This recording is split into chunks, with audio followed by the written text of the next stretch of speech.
The rain had already soaked half my jacket when I noticed the woman standing alone without an umbrella.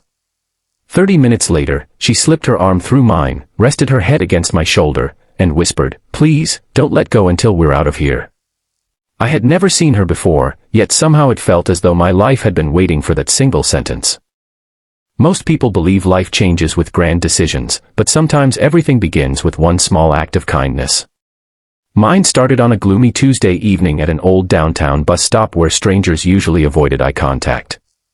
I had no idea that sharing an umbrella with someone I had never met would uncover a story filled with heartbreak, courage, unexpected trust, and a connection neither of us was searching for.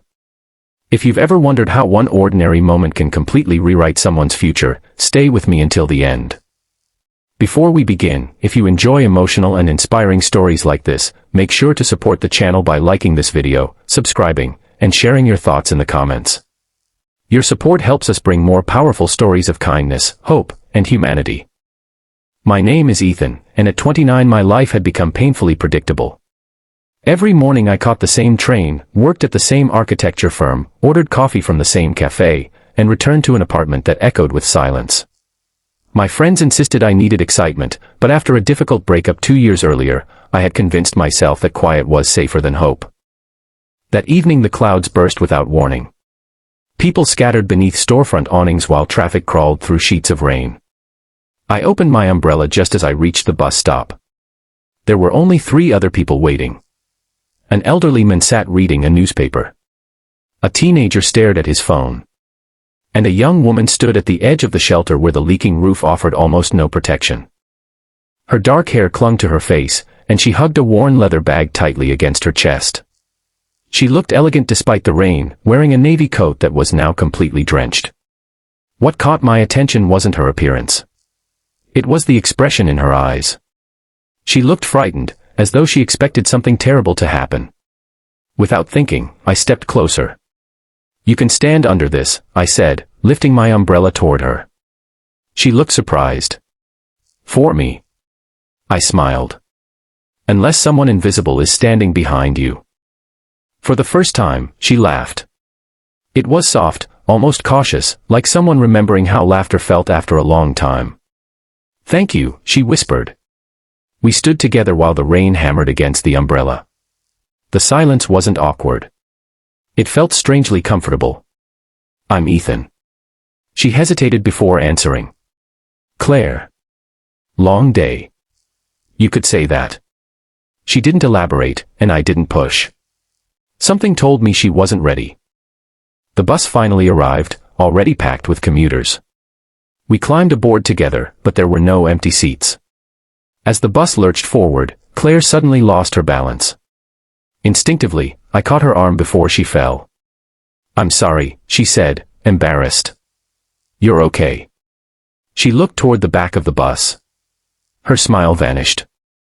I followed her gaze and noticed a tall man wearing a black hoodie staring directly at her. "You know him?" I asked quietly. She swallowed. "I wish I didn't." The words barely left her lips before she gently wrapped her arm around mine. "Please," she murmured, forcing a nervous smile. "Just pretend we're together." My heart skipped. The man in the hoodie continued watching us. Claire leaned closer until her shoulder rested against mine. "I'll explain later," she whispered. The bus stopped every few minutes, but the stranger never got off. I wasn't a fighter. I wasn't a hero. I was just an ordinary man trying to understand why a complete stranger trusted me enough to seek protection. Finally, Claire squeezed my arm. "Next stop." We stepped onto the sidewalk together. To anyone watching, we probably looked like a couple walking home after work. The men exited the bus too. Claire's grip tightened. "Don't look back." We turned onto a quieter street lined with bookstores and cafes. After another block, she risked a glance over her shoulder. "He's gone." She immediately let go of my arm and stepped back. "I'm so sorry." "You don't have to apologize." "No, you don't understand." She took a deep breath. "My ex has been following me for weeks." The confession hung heavily between us. "I reported him, but they said there wasn't enough evidence." "He never threatens me directly." He just appears wherever I go. Today was the closest he's ever come. I felt anger rising inside me. Why didn't you tell someone? I've tried. She looked exhausted. Most people think I'm exaggerating. I believed her. Maybe it was the fear in her voice or the relief that appeared now that the men had disappeared, but nothing about her story sounded rehearsed. Across the street was a small cafe still open despite the storm. Can I buy you some coffee? I asked. She hesitated. I don't usually accept invitations from strangers. I don't usually offer coffee to strangers. That cautious smile returned. Fair enough. Inside, the warm lights wrapped around us like a blanket. Rain tapped gently against the windows while soft piano music filled the room. For nearly an hour we talked. Claire worked as a children's librarian. She loved classic novels, rainy afternoons, and sketching birds in old notebooks. She admitted she hadn't felt safe in weeks. I told her about my boring routines and my failed relationship. She laughed. You know what's funny? What? You call your life boring. It is. No. She stirred her coffee. It's peaceful. I hadn't thought about it that way. As closing time approached, I offered to walk her home. You've already done enough. I'd worry if I didn't.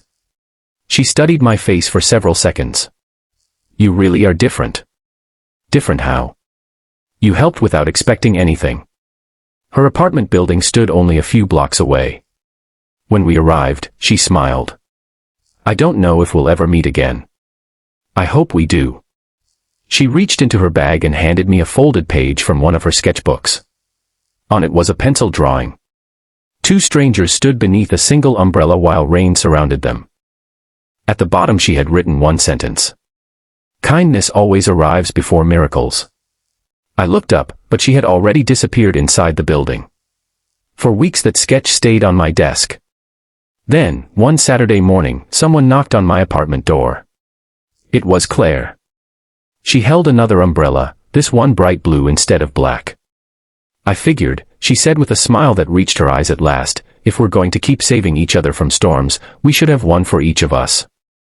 Months later, neither of us remembered the exact words we spoke that rainy evening.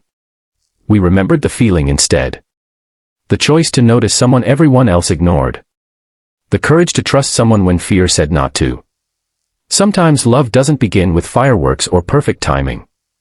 Sometimes it begins with a shared umbrella, a trembling hand, and the simple decision not to walk away. If this story touched your heart, tell us in the comments about a small act of kindness that changed your life. Your story might inspire someone who needs hope today. And if you enjoyed this journey, don't forget to like the video and subscribe for more heartwarming stories about kindness, courage, compassion, hope.